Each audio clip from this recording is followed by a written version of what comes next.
Shalom, selamat bergabung di YouTube saya. Untuk memulai presentasi, saya mau mengajak teman-teman untuk berdoa. Terima kasih Tuhan, kami mengucap syukur buat kebaikan. Kalau boleh hari ini Tuhan, kami menyampaikan segala tugas tanggung jawab kami.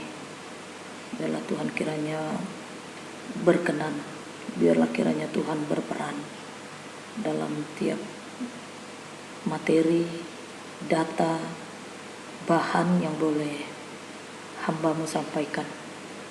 Biarlah kiranya presentasi ini memberkati dan tentu semakin membuat kami lebih lagi memberi banyak hikmat dan kami diberi roh pengertian. Bekerjalah Engkau Roh Kudus, kami mulai segala sesuatunya di dalam nama Yesus. Kami berdoa dan mengucap syukur. Haleluya. Amin. Baik teman-teman, Shalom. Saya perkenalkan diri. Nama saya Nita. Saya mendapat tugas untuk presentasi yang terambil dalam surat Yudas. Berikut saya akan menjelaskan tentang surat Yudas. Saya akan bacakan dari daftar isi. Daftar isi terdiri dari introduksi, outline atau garis besar, komentar, dan bibliografi. Yang pertama akan saya jelaskan introduksi. Terdiri dari kepengarangan, gaya, tanggal penulisan kitab, tujuan, pembaca asli atau penerima kitab, dan yang keenam, aplikasi. Berikutnya saya akan menjelaskan pengarang Yudas. Penulis surat Yudas memperkenalkan suratnya dengan satu pernyataan sederhana tentang dirinya sendiri. Yudas hamba Kristus dan saudara Yakobus. Ini boleh kita lihat di dalam surat Yudas ayat yang pertama. Siapa Yudas ini? Ada 3 kemungkinan. Penulisannya mungkin yang pertama yaitu Yudas, saudara tiri Kristus. Yang kedua, Yudas, rasul. Yang ketiga, Yudas seorang pemimpin di gereja mula-mula di Yerusalem. Identifikasi yang paling mungkin adalah bahwa penulis Yudas adalah saudara tiri Kristus, putra Yusuf dan Maria setelah Yesus. Istilah hamba akan cocok karena meskipun pada awalnya saudara-saudara Yesus tidak percaya kepadanya. Boleh kita lihat dalam Alkitab Yohanes pasal 7 ayat 5. Namun kemudian mereka melihat Kristus yang telah bangkit dan diyakinkan. Boleh kita lihat dalam Alkitab Kisah Para Rasul pasal pertama ayat 14. Berikutnya saya akan menjelaskan gaya. Yudas menulis dalam gaya yang dinamis, menggunakan banyak kiasan, misalnya gembala, awan, dan pohon, dan ombak, dan bintang. Yudas sering menunjuk pada perjanjian lama. Ia berbicara tentang keluaran, kematian banyak orang Israel di padang gurun, Sodom dan Gomora, tubuh Musa, Kain, Bileam, Korah, Henok, dan Adam. Berikutnya tanggal penulisan. Para sarjana tidak setuju pada tanggal penulisan buku ini karena Yudas tidak secara langsung mengidentifikasi baik majelis yang dia tujukan surat itu atau kelompok bidat yang tepat tentang siapa dia menulis. Kebanyakan komentator bagaimanapun menetapkan tanggal antara 67 dan 80 Masehi.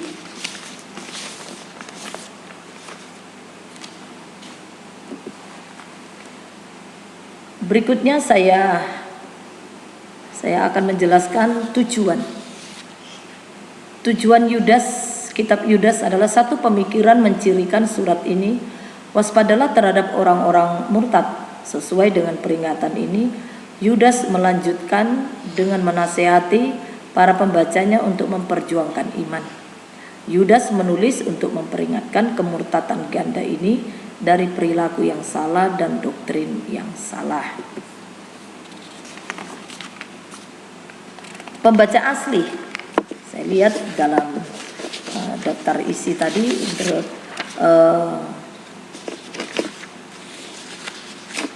pembaca asli dalam Yudas, nada surat ini menunjukkan bahwa penerima aslinya mungkin adalah orang-orang Yahudi, Kristen Palestina yang dikumpulkan ke dalam persekutuan lokal.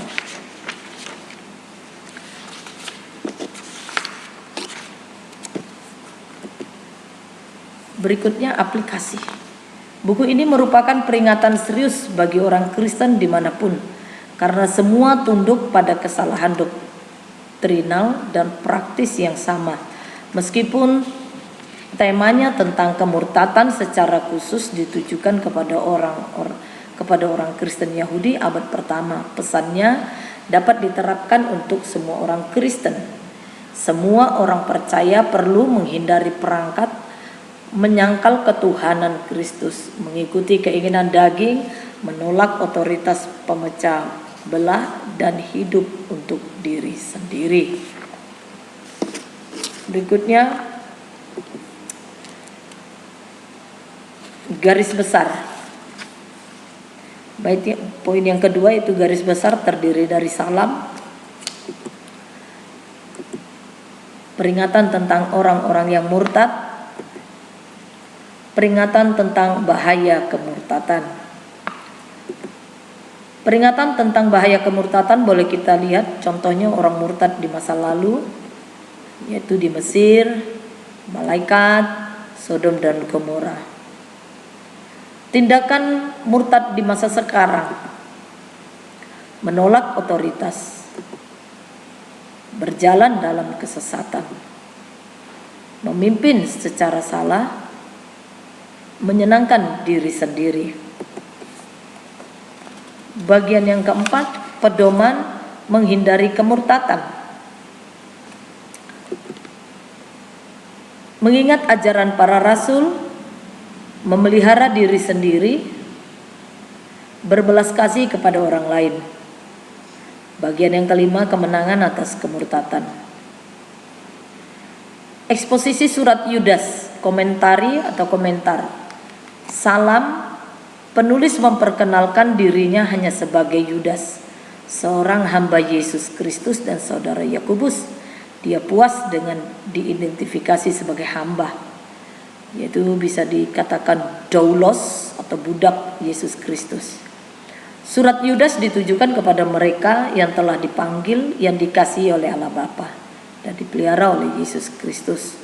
Ungkapan pertama kepada mereka yang telah dipanggil mencerminkan pada masa lalu panggilan kedaulatan Allah untuk keselamatan dalam kasih karunia pilihannya. Berikutnya, ungkapan yang dikasihi oleh Allah Bapa mengacu pada masa kini. Bentuk verbal dari dicintai menunjukkan bahwa kasih Tuhan diwujudkan di masa lalu tetapi juga berlanjut di masa sekarang. Dipelihara oleh Yesus Kristus mengungkapkan jaminan paling positif mengenai masa depan, karena Dia memelihara mereka yang percaya kepadanya sampai kedatangannya. Berikutnya, belas kasihan, kedamaian, dan cinta yang termasuk dalam salam Yudas dibutuhkan oleh orang-orang Kristen yang hidup dalam suasana ajaran sesat yang tidak bermoral. Kemurahan Tuhan dapat menopang mereka di saat-saat sulit.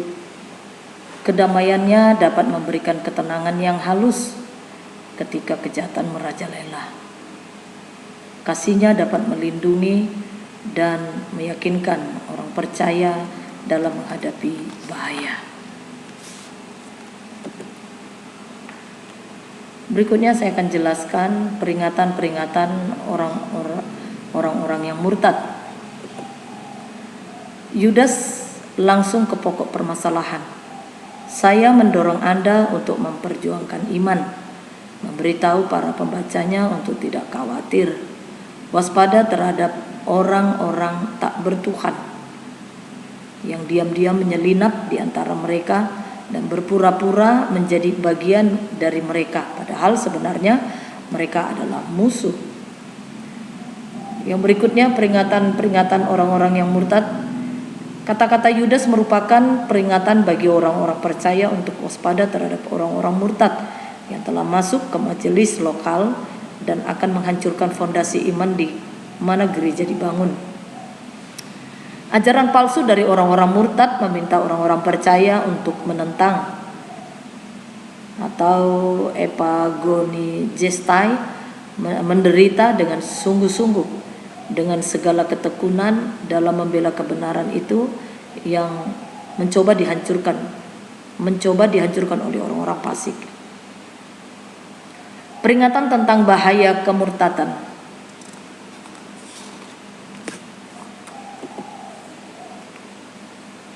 Yudas pertama-tama memperingatkan para pembacanya tentang bahaya kemurtadan dengan mengutip 3 contoh dari masa lalu orang-orang murtad yang dihancurkan, dan kemudian dengan menggambarkan penghakiman yang akan datang atas orang-orang yang murtad saat ini. Contoh orang murtad di masa lalu tadi sudah dijelaskan, contoh-contohnya adalah Mesir. Mesir disebutkan sebagai pengingat fakta bahwa kebanyakan orang Israel yang meninggalkan Mesir tidak setia. Seluruh generasi binasa di padang gurun karena ketidakpercayaan mereka. Malaikat yang meninggalkan posisi otoritas pertama mereka dan sekarang dalam kegelapan, terikat untuk penghakiman pada hari besar. Sodom dan Gomora menjadi contoh mengerikan tentang apa yang terjadi pada mereka yang berpaling dari Tuhan untuk mengikuti kodrat nafsu mereka sendiri, menggambarkan api neraka yang kekal yang akan dialami oleh guru-guru palsu. Tindakan murtad di masa sekarang itu terlihat menolak wewena. Mereka menolak otoritas adalah seperti orang Israel yang tidak percaya, yang menolak otoritas Musa dan Yahweh. Guru-guru palsu dibicarakan Yudas tidak menghormati otoritas atau malaikat, sementara Mikael tidak berani menuduh iblis. Orang-orang murtad ini sebaliknya berbicara kasar terhadap apa yang tidak mereka pahami. Yang kedua, tindakan murtad di masa sekarang berjalan dalam kesalahan. Mereka telah mengambil jalan Kain. Ini bisa berarti bahwa mereka seperti Kain dengan tidak patuh merancang cara ibadah mereka sendiri, iri pada orang lain, membenci orang lain dengan roh pembunuh, mencari keuntungan dengan kedok melayani Tuhan. Mereka telah dihancurkan dalam pemberontakan Korah. Memimpin secara salah. Yudas menunjukkan betapa liciknya orang-orang murtad telah pindah ke dalam gereja. Hati mereka menyangkal Tuhan, mengganggu, diam-diam menyelinap di antara kamu. Bernoda dalam menodai orang lain, mereka menodai diri mereka sendiri.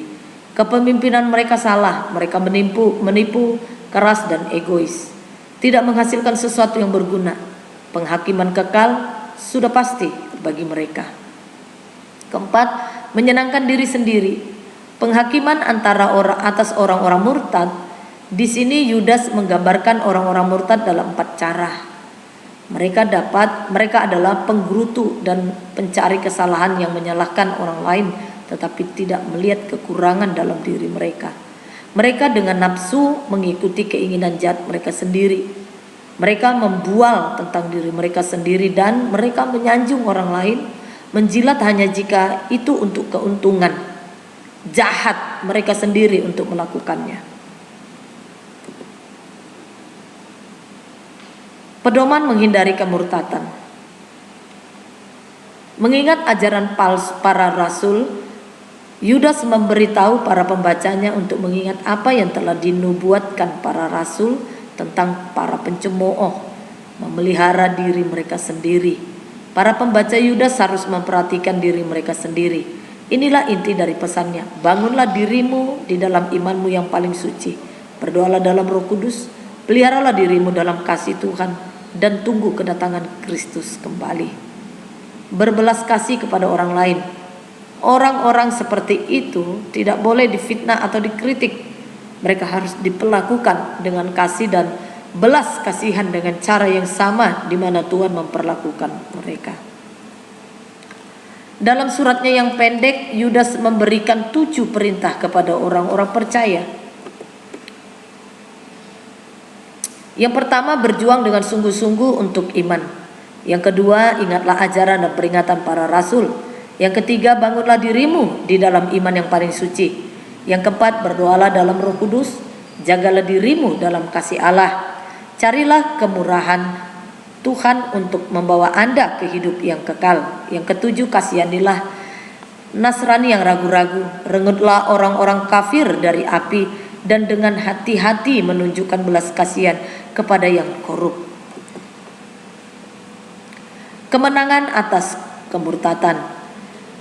Kemenangan atas kemurtatan ditemukan dalam Yesus Kristus. Dialah yang akan menjaga orang percaya. Kristus akan mempersembahkan orang-orang percaya kepadanya tanpa kesalahan dan dengan sukacita. Sukacita yang besar, baik bagi dirinya sendiri maupun bagi mereka.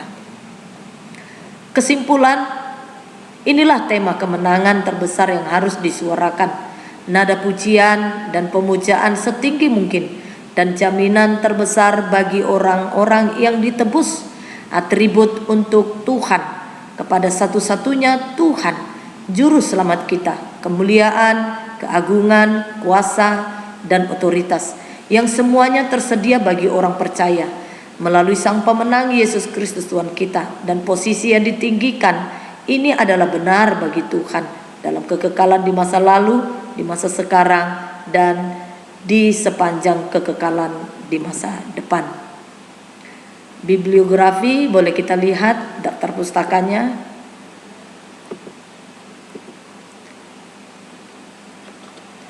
Terima kasih. Ini presentasi saya yang terambil dalam kitab Yudas. Kiranya memberkati kita semua. Shalom, Tuhan memberkati.